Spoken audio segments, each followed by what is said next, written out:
Bismillahirrahmanirrahim. Assalamualaikum warahmatullahi wabarakatuh. Alhamdulillahi wahdah wassalatu wassalamu ala rasulillah wa ala alihi wa sahbihi wa man tabi'ahu wa nasarahu wa man walah. Wala hawla wala quwwata illa billah. Rabbi syrah li sadri wa yassir li amri wahlul 'uqdatam min lisani yafqahu qawli. Rabbi yassir wa la tu'assir, Rabbi tanbim bil khair, wala hawla wala quwwata illa billahil aliyyil azim. Alhamdulillah, sentiasa kita bersyukur kehadiran Allah Ta'ala kerana Allah masih mengurniakan nikmat-nikmatnya kepada kita semua.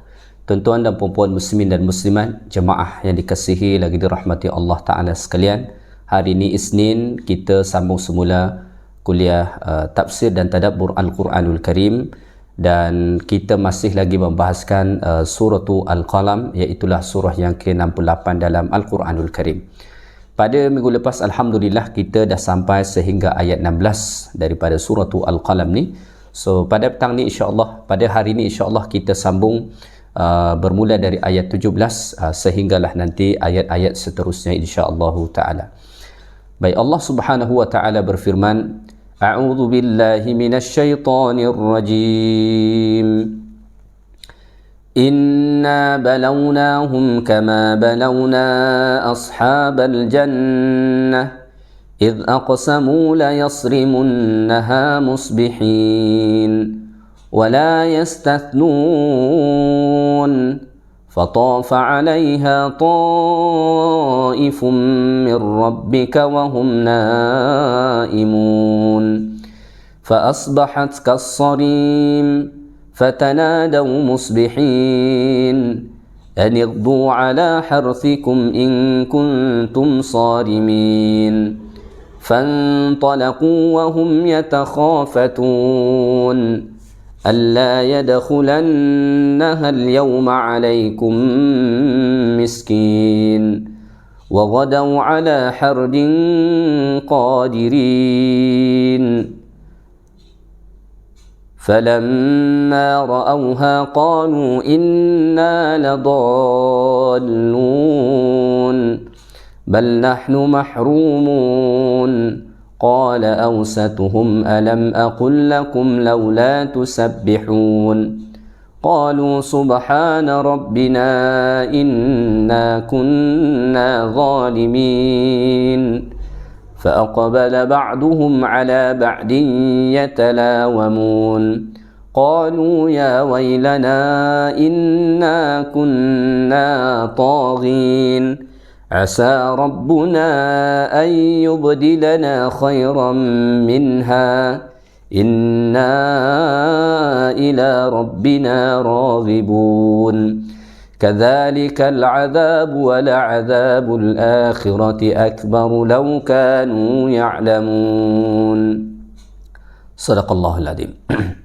Baik, ayat-ayat yang saya bacakan sebentar tadi, ayat 17 sehinggalah ayat 33, itu ayat-ayat Allah Ta'ala yang menceritakan kepada kita satu kisah Ashabul Jannah, pemilik kebun yang subur, yang banyak hasilnya, tetapi mereka amat kedekut, ya, sehinggakan mereka tidak mahu ada orang miskin yang meminta atau mendapatkan sedikit daripada hasil kebun mereka tersebut. So Allah subhanahu wa ta'ala akhirnya membinasakan mereka. Mudah-mudahan daripada ayat-ayat Allah Ta'ala ni kita dapat mengambil banyak pengajaran nanti, ya. Baik, Allah subhanahu wa ta'ala berfirman, Inna balawnahum kama balawna ashabal jannah idh aqsamu la yasrimunnaha musbihin. Sesungguhnya kami telah timpakan mereka bala bencana sebagaimana kami timpakan tuan-tuan punya kebun, ya, dari kaum yang telah lalu ketika orang-orang itu bersumpah bahawa mereka memetik buah-buah itu pada esok pagi, ya. Baik, pada ayat ini Allah Ta'ala menyatakan inna balawnahum, sesungguhnya kami akan timpakan bala bencana kepada mereka, ya. Siapa yang dimaksudkan dekat sini? Kata para ulama tafsir ialah ahlu Makkah, orang-orang kafir Makkah pada masa dahulu. Allah Ta'ala timpakan bala bencana kepada mereka kelaparan dan musim kemarau yang panjang. sehingga kan orang-orang hidup dalam keadaan susah pada ketika itu. Allah mengatakan, kama balawna ashabal jannah.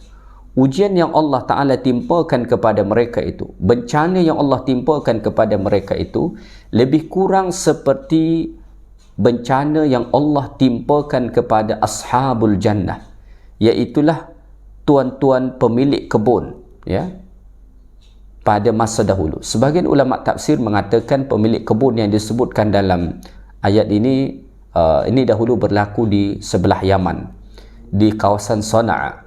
Ada juga pendapat mengatakan ini dahulu berlaku di negeri Habsyah, ya, bahagian Afrika. Yang pasti Allah Ta'ala tidak sebut dekat mana ini berlaku, siapakah pemilik kebun ini juga Allah Ta'ala tak sebut. Kerana matlamat daripada kisah yang Allah sebut dalam Quran bukan nak menyatakan siapa pelaku, di manakah ia berlaku, tetapi untuk kita ambil ibrah daripadanya, untuk kita mengambil pengajaran daripadanya, ya. Kama balawna ashabal jannah idh aqsamu la yasrimunnaha musbihin. Ya. Seperti mana kami uji, kami timpakan malapetaka, bencana kepada tuan-tuan pemilik kebun, kata Allah. Bagaimana mereka? Idh aqsamu la yasrimunnaha musbihin, ya. Mereka bersumpah akan memetik buah-buah kebun itu pada esok pagi. Jadi mereka bersumpah untuk memetik buah-buah kebun mereka itu pada pagi sangat, dengan harapan saat mereka pergi ke kebun itu tidak ada seorang pun yang melihat mereka daripada orang-orang miskin, sebab mereka tak nak ada yang meminta kepada mereka, orang miskin. Jadi mereka nak memetik buah tersebut, ya, ataupun hasil kebun tersebut pada pagi-pagi, sehingga kan mereka bersumpah idh aqsamu la yasrimunnaha musbihin, ya, kami pasti akan memetik buah-buah itu esok pada pagi hari. Mereka nak cepat pergi ke sana. Baik, sebelum kita teruskan kepada ayat berikutnya, mari kita melihat dahulu pengajaran daripada ayat Allah Subhanahu wa Ta'ala ni, ya. Pada ayat ni Allah Ta'ala sebut, inna balawna ha'ula'il mukadzibina bil khair, ya. Mereka orang-orang yang berdustakan itu, kadang-kadang Allah Ta'ala uji mereka dengan harta kekayaan. Ni mereka memiliki kebun, ya, memiliki kebun, ya, dan Allah Ta'ala panjangkan umur mereka, Allah sihatkan mereka, anak-anak mereka juga Allah Ta'ala buat begitu. La li karamatihim alaina, bukan kerana kemuliaan mereka. Jadi jangan ingat ketika mana seseorang mempunyai harta yang banyak, ya, anak-anak yang berjaya mungkin, ramainya anak mungkin, jangan ingat itu satu kemuliaan yang Allah beri. Bal rubbama yakunu istidrajan lahum min haitsu la yash'urun. Kadang-kadang yang kita nampak harta benda yang banyak itu sebenarnya istidraj daripada Allah tanpa mereka sedari. Jangan tertipu. Jangan nilai seseorang daripada harta yang ia miliki. Nilai seseorang bukanlah berdasarkan berapa banyak harta yang ia miliki. Bukan itu, ya. Kerana ada orang-orang yang Allah titipkan kepada mereka harta yang banyak, sebenarnya Allah sedang mengazab mereka. Allah sedang menimpakan bala bencana kepada mereka, ya. Inna balawnahum, sesungguhnya kami menguji mereka, kata Allah. Dunia ini memang negeri ujian. Ad-dunya udarul ibtila'i wal imtihan. Dunia ini adalah negeri ujian. Kita tidak akan pernah luput daripada ujian. Cuma ujian itu kadang-kadang ada bentuknya baik, ada bentuknya tidak baik, ya. Baik. Idh aqsamu la yasrimunnaha musbihin, ya. Mereka bersumpah bahawa esok pagi mereka hendak memetik buah-buah tersebut, ya, sehingga kan orang-orang miskin, ya, tidak dapat melihat mereka, ya, saat mereka memetik buah-buah tersebut, sehingga akan tidak meminta kepada mereka, ya.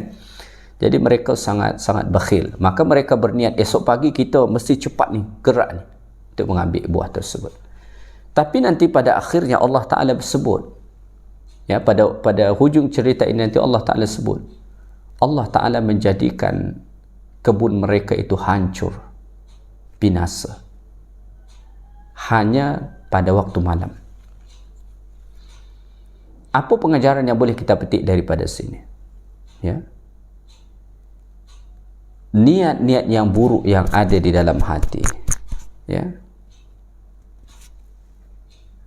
itu dapat menyebabkan terbakarnya kebun mereka.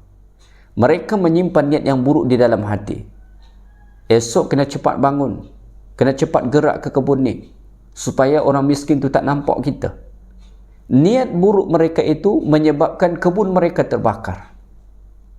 Ya, maka hati-hati dengan niat-niat yang buruk. Ya, niat-niat yang buruk ni kadang-kadang yang menyebabkan kita merugi. Ya, maka dikatakan para ulama kita, al-ihsanu lil akharin min asbabi dawamin ni'am. Berbuat baik kepada orang itu antara sebab Allah Ta'ala teruskan nikmat itu bagi kita. Ya, maka kalau kita nak nikmat itu kekal Allah beri kepada kita, berbuat baiklah kepada orang. Sayangi mereka, orang-orang yang miskin. Cintai mereka. Berkongsilah dengan mereka. Bagi sedikit kepada mereka. Wal isa'atu min asbabi zawaliha. Dan berbuat buruk kepada orang, kedekut dengan orang, tidak peduli dengan orang, itu antara sebab Allah Subhanahu wa ta'ala hilangkan nikmat itu. Maka ashabul jannah ni aqsamu ala ayyuharrimul fuqara faharramahumullah. Maka ni orang-orang pemilik kebun ni, mereka bersumpah tidak akan memberikan hasil daripada kebun mereka itu kepada orang-orang fakir, faharramahumullah, maka Allah Ta'ala juga haramkan mereka daripada menikmati hasil buah kebun mereka itu. Dengan cara Allah Ta'ala hancurkan, Allah Ta'ala buat terbakar kebun itu. Maka walau azamu ala ikrahim la akramahumullah. Andai kata mereka berniat untuk memuliakan orang-orang miskin, maka sudah tentu Allah muliakan mereka dengan mendatangkan hasil kebun yang banyak dan selamat. Maka ini pengajaran bagi kita, tuan-tuan dan puan-puan sekalian. Ya, jaga niat kita. Ya, sentiasa tanamkan niat-niat yang baik kepada orang-orang miskin. Ya, sentiasa tanamkan niat-niat yang baik kepada orang-orang miskin. Ya, niatkan dalam hati kita untuk beri manfaat kepada orang, untuk menolong orang. Insya-Allah Allah akan tolong kita. Sebaliknya jangan simpan niat-niat yang buruk dalam hati, kedekut kepada orang, tak nak peduli kepada orang, dia nak kaya sendiri. Allah Ta'ala akan hilangkan nikmat itu. Ada satu ungkapan daripada Syekhul Islam Ibn Taymiyah rahimahullah. Beliau mengatakan, wa man ahabba ayyalhaqa bidarajatil abrar. Siapa-siapa yang ingin mendapatkan darjat al-abrar, darjat orang-orang yang baik, falyanwi fi kulli yaumin, maka hendaklah ia berniat setiap hari. Ya, niat apa? Niat naf'al khalqi, untuk memberi manfaat kepada orang. Kalau kita nak darjat kita ditinggikan Allah sama dengan orang-orang al-abrar, maka tiap-tiap hari, ya, buat niat kita yang baik. Sebelum kita tidur, buat niat-niat yang baik. Ya Allah, esok kalau aku bangun, aku nak buat baik pada orang, ya Allah. Bangun kita pagi hari, buat niat kita yang baik. Ya, kita nak menolong orang, nak membantu orang, nak berbuat baik pada orang, nak berkata-kata yang baik kepada orang. InsyaAllah itulah sebab-sebab Allah Ta'ala datangkan nikmat kepada kita. Allah jaga nikmat yang dah sedia ada. Ya, sebaliknya kalau kita menyimpan niat-niat yang buruk, ya, mungkin sebab Allah kurniakan harta, kita nak sombong, kita nak merendahkan orang, percayalah, itulah sebab kehancuran, itulah sebab kebinasaan, sebagaimana yang berlaku kepada ashabul jannah ini, pemilik-pemilik kebun ini.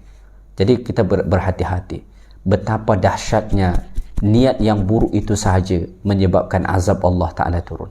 Maka jangan pernah simpan niat-niat, keinginan-keinginan buruk kepada orang. Sentiasa tanamkan niat-niat yang baik kepada orang. Ya, kerana itulah insya-Allah yang menjadi asbab Allah Subhanahu wa taala beri kepada kita kenikmatannya. Baik, seterusnya Allah Taala berfirman pada ayat 18, wala yastathnun, serta mereka tidak menyebut pengecualian, ya. Maksudnya ketika mereka bersumpah, ya, bahawa mereka esok pagi akan memetik buah daripada kebun itu, ya, mereka tidak menyebutkan pengecualian. Maksudnya, kata para ulama, mereka tidak mengucapkan insya-Allah, seolah-olah mereka pasti dapat melakukannya, ya, seolah-olah mereka pasti dapat melakukannya, tidak mengucapkan insya-Allah, ya. Daripada sini kita dapat belajar betapa penting kita mengucapkan insya-Allah. Ucapan insya-Allah itu bukan sekadar ucapan lisan yang begitu sahaja, tetapi ucapan insya-Allah itu dapat menjadi sebab Allah Ta'ala datangkan pertolongan. Dan lupa terhadap ucapan insya-Allah juga dapat menjadi sebab Allah datangkan kehancuran. Kerana orang-orang yang tidak mengucapkan insya-Allah tentang perbuatan yang akan dia hendak lakukan, itu dia menganggap diri dia hebat. Maka Allah Ta'ala sebut dalam Al-Quran, وَلَا تَقُولَنَّ لِشَيْءٍ إِنِّي فَاعِلٌ ذَلِكَ غَدًا إِلَّا أَن يَشَاءَ اللَّهُ. Jangan ucapkan bahawa saya akan lakukan itu esok, melainkan mengucapkan insya-Allah. Jangan lupa insya-Allah. Kalau kita berjanji, ya, tentang sesuatu pada masa yang akan datang, nanti ke, esok ke, lusa ke, minggu hadapan ke, bulan hadapan ke, tahun hadapan ke, sentiasa ucapkan insya-Allah. Dan insya-Allah ucapan itulah yang menjadi sebab Allah Ta'ala datangkan pertolongan kepada kita, sehingga akan kita dapat menjayakan. Ini mereka sudah berniat yang buruk, bersumpah dan tidak mengucapkan insya-Allah, seolah-olah mereka mempunyai kuasa yang luar biasa. So, apa yang berlaku? Allah Ta'ala sebut, فَطَافَ عَلَيْهَا طَائِفٌ مِّن رَّبِّكَ وَهُمْ نَائِمُونَ. Maka kebun itu didatangi serta diliputi oleh bala bencana dari Tuhanmu pada malam hari sedang mereka tidur, ya. Maka saat mereka tidur, Allah Subhanahu wa taala datangkan bala bencana, ya. Allah Taala datangkan bala bencana. Bala bencana apa? Allah Taala sebut pada ayat 20, fa asbahat kassarim, lalu menjadilah ia sebagai kebun yang telah binasa semua buahnya. Dikatakan oleh para ulama tafsir, fa anzalallahu 'alaiha naran ahraqatha lailan wa hum naimun. Maka pada waktu malam itu Allah Taala turunkan api membakar semua kebun itu, dan pada ketika itu mereka sedang tidur, ya. Mereka saat itu sedang tidur. Mengapa Allah Subhanahu wa taala segerakan azab itu datang? Ya, kerana mereka berniat tidak mahu bersedekah, ya. Kerana mereka tidak mahu bersedekah, mereka dah berniat bersumpah tidak akan mahu memberi kepada orang miskin. Sebab tu mereka nak ambil buah tu pada waktu pagi. Disebabkan itu Allah Ta'ala segerakan azab. Maka berbuat perkara-perkara yang tidak baik kepada orang, termasuk berniat-niat yang jahat, itu dapat menyebabkan Allah segerakan azab itu datang kepada kita. Wal'iyadzubillah. Ya, Allah Ta'ala kata, fatafa 'alaiha ta'ifun min rabbika wa hum na'imun. Allah Subhanahu wa taala datangkan bala bencana itu, menghancurkan kebun mereka itu. Mereka sedang tidur. Mereka sedang tidur. Allah Ta'ala sebut mereka sedang tidur. Kita perlu tahu bahawa tanamu ainullah la taghfal wa la tanam. Kita manusia ini dapat tidur, Allah Ta'ala tidak pernah tidur. La ta'khudhuhu sinatun wa la naum. Allah tidak pernah mengantuk, apatah lagi tidur.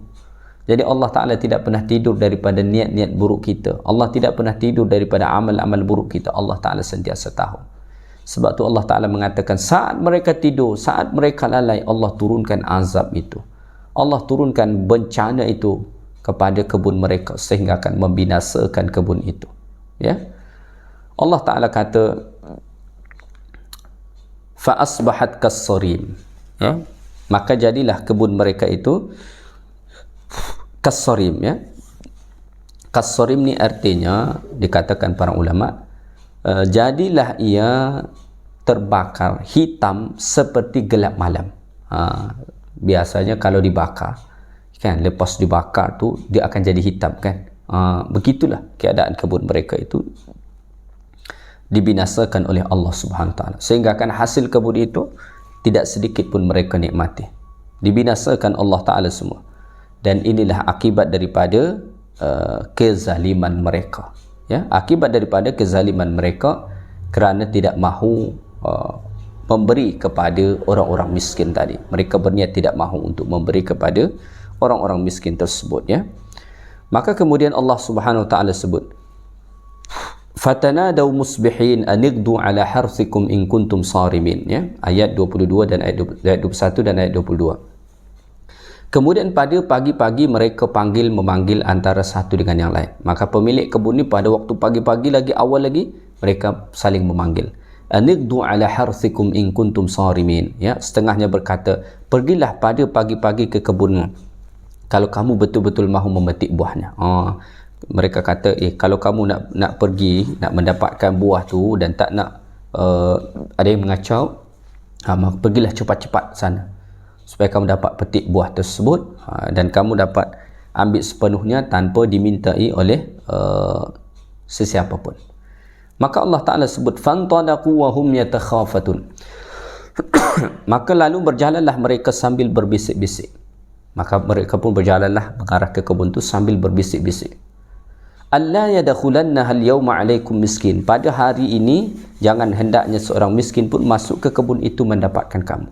Jadi mereka sambil berjalan, pagi masih gelap lagi ni, mereka berjalan sambil berbisik-bisik. Kenapa berbisik? Supaya orang-orang miskin tu jangan bangun, ya. Dan isi bisikan mereka itu, alla yadkhulannaha al-yawma 'alaikum miskin. Jangan sampai ada seorang miskin pun yang masuk ke dalam kebun ini, ya. Masya Allah, ya. Begitu mereka, sehingga akan Allah binasakan. Maka oleh kerana itu pengajaran bagi kita, ya, sayangi orang-orang miskin, ya. Anwi bil miskina khairan. Buatlah niat yang baik terhadap orang-orang miskin, ya. Kerana niyatu su'in bil masakin ja'alatil bustani kal lailil muzlim. Kerana niat buruk pemilik kebun ini kepada orang-orang miskin menyebabkan kebun mereka itu terbakar jadi hitam legam semua. Maka kita, kalau Allah kurniakan kita rezeki, buat niat yang baik kepada orang-orang miskin. Berniat yang baik saja kepada mereka sudah mulia di sisi Allah. Apatah lagi kita melakukan kebaikan kepada mereka. Buat niat yang baik, ya Allah, kalaulah aku ada rezeki, ya Allah, aku nak tolong orang miskin, ya Allah. Aku nak bantu dia, ya Allah. Aku nak sedekah kepada dia, ya Allah. Aku nak infak kepada dia, ya Allah. Percayalah, inilah yang menyebabkan rezeki kita tidak akan putus. Inilah yang akan menyebabkan nikmat Allah Ta'ala tak putus-putus. Janji Nabi kita alaihi salatu wassalam, ma naqasat sadaqatum min mal. Harta yang diinfakkan, harta yang disedekahkan tidak akan mengurangkan sedikit pun harta kita. Malah ia menyebabkan harta kita bertambah. Ya. Sebaliknya orang-orang kedekut, mereka menyangka bahawa dengan kedekut harta dapat mereka himpunkan, mereka kumpulkan begitu banyak. Salah, ya, salah.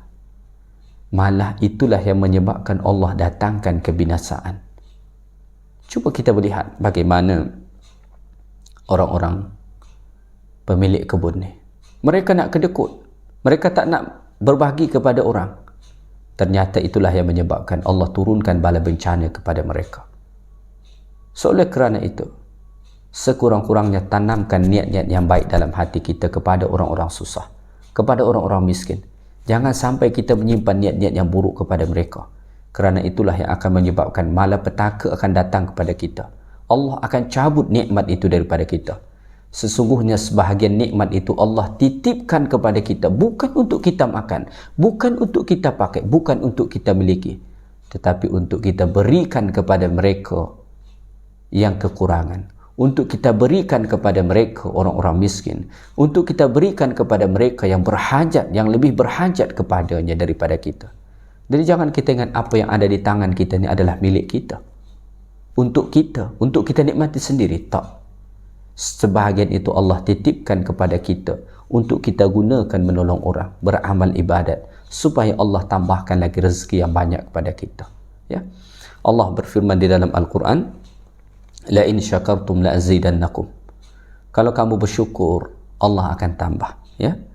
Maka man'u haqqil faqir sababu fi halakil mal. Ya. Menghalang hak orang-orang fakir itu sebab binasanya harta. Percayalah, kalau kita tidak mahu memberikan hak-hak orang fakir, hak-hak orang miskin, ya, maka kita akan binasa. Kita akan binasa. Ya. Maka dalam Al-Quran pun Allah Subhanahu wa taala sebut, "Wa may yuqa shuhha nafsihi fa ulaika humul muflihun." Siapa-siapa yang dapat membebaskan diri dia daripada sifat kedekut, maka sesungguhnya dialah orang-orang yang berjaya. Kerana sifat kedekut itu membuat seseorang jadi binasa. Sebaliknya, kalau dia boleh kontrol sifat kedekut yang ada pada diri dia, maka itulah insya-Allah, ya, yang menyebabkan Allah Ta'ala datangkan kejayaan, kemuliaan, kemenangan kepada dia. Nabi alaihi salatu wassalam sampai-sampai mengajarkan doa kepada seorang sahabat supaya meminta perlindungan kepada Allah daripada sifat kedekut. Saya percaya tuan-tuan dan puan-puan hafal doa ni. Sekurang-kurangnya pernah dengar, ya. Apa dia? Allahumma a'udzubika minal bukhli wal kasal. Allahumma inni a'udzubika minal bukhli wal kasal. Ya Allah, aku meminta perlindungan kepadamu daripada sifat kedekut dan pemalas. Kerana sifat kedekut itu bukanlah sifat yang menyebabkan pintu rahmat Allah terbuka, malah ia menyebabkan pintu-pintu rahmat Allah Ta'ala tertutup kepada kita. Maka sentiasa bermurah hati menolong orang-orang miskin, ya. Sayangi mereka, cintai mereka, tolonglah mereka.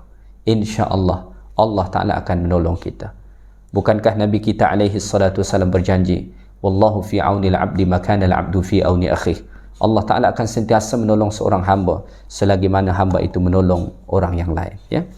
Baik, seterusnya Allah Ta'ala berfirman pada ayat 25, wa ghadaw ala hardin qadirin, dan pergilah mereka pada pagi-pagi itu dengan kepercayaan bahawa mereka berkuasa menghampurkan fakir miskin dari hasil kebun itu.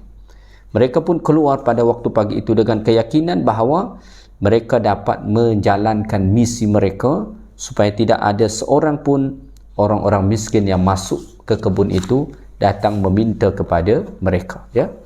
Apa yang berlaku?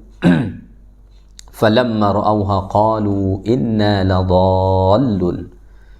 Sebaik-baik saja mereka melihat kebun itu, mereka berkata sebenarnya kita sesat, ya. Inna ladallun. Mereka kata, kita ni sesat ni, salah jalan kita ni. Kenapa? Kerana wajah kebun itu telah berubah, ya. Kerana wajah kebun itu telah berubah. Sebelum ini subur, hijau, buah dia banyak. Tiba-tiba mereka sampai dah hitam semua, dibakar oleh api. Lalu mereka berkata, inna ladhalun, kita ni salah jalan ni, bukan ni kebun kita ni. Ya. Ada yang memahami begitu. Dan ada juga yang memahami inna ladhalun, mereka tahu sebenarnya itu kebun mereka. Ucapan inna ladhalun itu ucapan mereka menyedari bahawa apa yang mereka perbuat itu adalah perbuatan yang sesat. Jadi mereka menyedari dosa yang mereka lakukan, ya. Mereka menyedari dosa yang mereka lakukan, dan itu sesuatu yang positif, ya, sesuatu yang baik. Lalu Allah Ta'ala berfirman pada ayat 27, bal nahnu mahrumun. Setelah mereka perhati dengan teliti, mereka berkata, tidak, kita tidak sesat. Bahkan kita orang-orang yang dihampakan dari hasil kebun kita dengan sebab ingatan buruk kita sendiri, ya. Mereka berkata, bal nahnu mahrumun, sebenarnya kita ni orang-orang yang mahrumun, makna asalnya diharamkan, dihalang, dihampakan, ya, khairaha, kebaikan kebun ini. bisababi azmina 'alal bakhli wa man'il masakin, disebabkan keinginan kita kedekut dan tidak mahu memberi kepada orang miskin. Jadi mereka menyedari sebenarnya kita ini sudah dibinasakan Allah, ya, sudah dihancurkan kebun ini, kita tak dapat hasil sama sekali disebabkan sifat kita yang kedekut, tidak mahu memberi kepada orang miskin, ya. Jadi kita belajar daripada sini, min asbabil hirman, antara sebab-sebab Allah Ta'ala tidak berikan nikmat itu pada kita, Allah halang nikmat itu daripada kita, ialah al-azmu 'alal bakhil wa man'ul fuqara, iaitulah niat kedekut kepada orang-orang, ya, keazaman untuk kedekut dan tidak mahu memberi hak-hak orang-orang yang miskin, ya, ataupun orang-orang yang fakir, ya. Baik, seterusnya Allah Ta'ala berfirman pada ayat 28, qala awsatuhum alam aqul lakum laula tusabbihun, berkatalah orang yang bersikap adil di antara mereka, ya, bukankah aku telah katakan kepada kamu semasa kamu hendak menghampakan orang-orang kafir miskin dari habuannya, amatlah elok kiranya kamu mengingati Allah serta membatalkan rancangan jahat kamu itu. Jadi qala awsatuhum, berkata awsatuhum dekat sini maksudnya ni yang paling adil, bukan maksudnya paling adil juga, ya. Maksudnya kata para ulama yang paling mulia lah dalam kalangan mereka.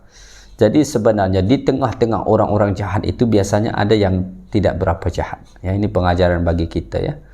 Sama halnya seperti Nabi Yusuf hendak dibuang ke dalam perigi, ya.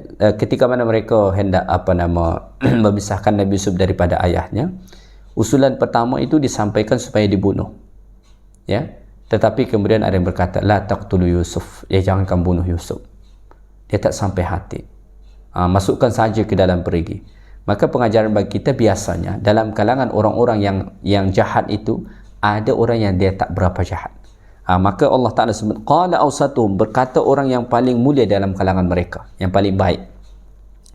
Alam aqul lakum laula tusabbihun, ya, bukankah aku telah mengatakan kepada kamu, ya, semasa kamu ingin menghampakan orang-orang miskin itu, amatlah elok kiranya kamu mengingati Allah serta membatalkan rancangan kamu, bertasbih kepada Allah. Alam aqul lakum laula tusabbihun, sekiranya kamu bertasbih kepada Allah, maksudnya mensucikan Allah, ya, tidak berbuat demikian, ya.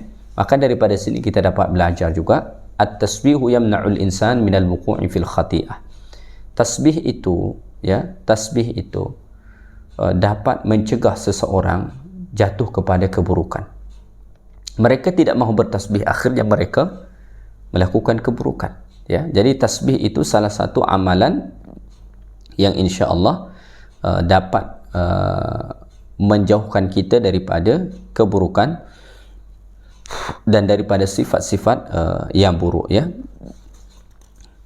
Qala alam aqul lakum laula tusabbihun, maka pada ketika itu mereka langsung berkata, qalu subhana rabbina inna kunna zalimin, ya, ayat 29. Maka mereka berkata dengan sesalnya, maha suci Allah Tuhan kami, sesungguhnya kami adalah orang-orang yang berlaku zalim.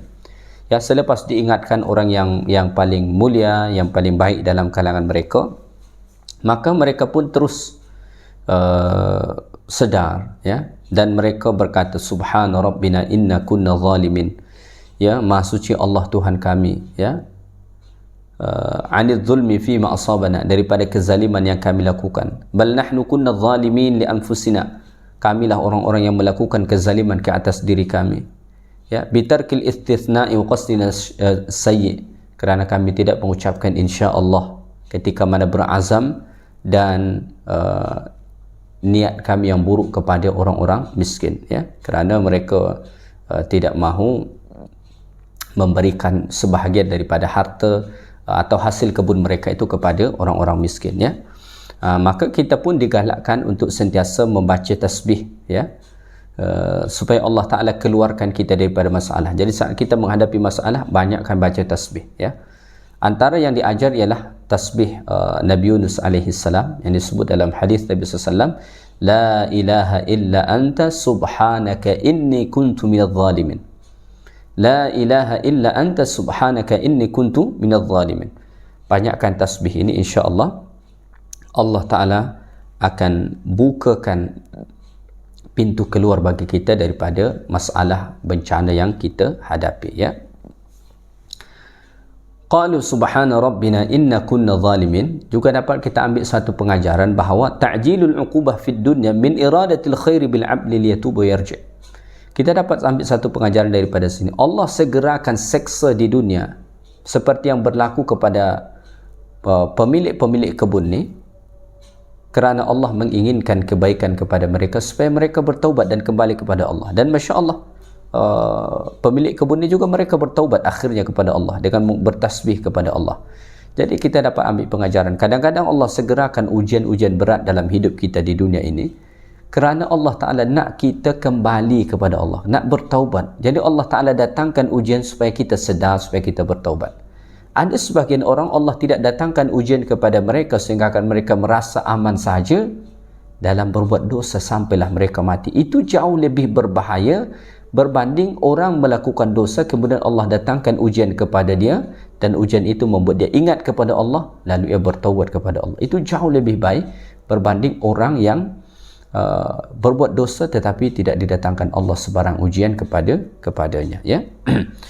Baik, ayat 30 Allah Ta'ala sebut fa'aqbala ba'duhum ala ba'di yatalawamun. Kemudian setengahnya menghadap setengah yang lain sambil mencela-cela. Jadi akhirnya mereka saling mencela satu sama lain. Kenapa begitu? Kenapa begitu?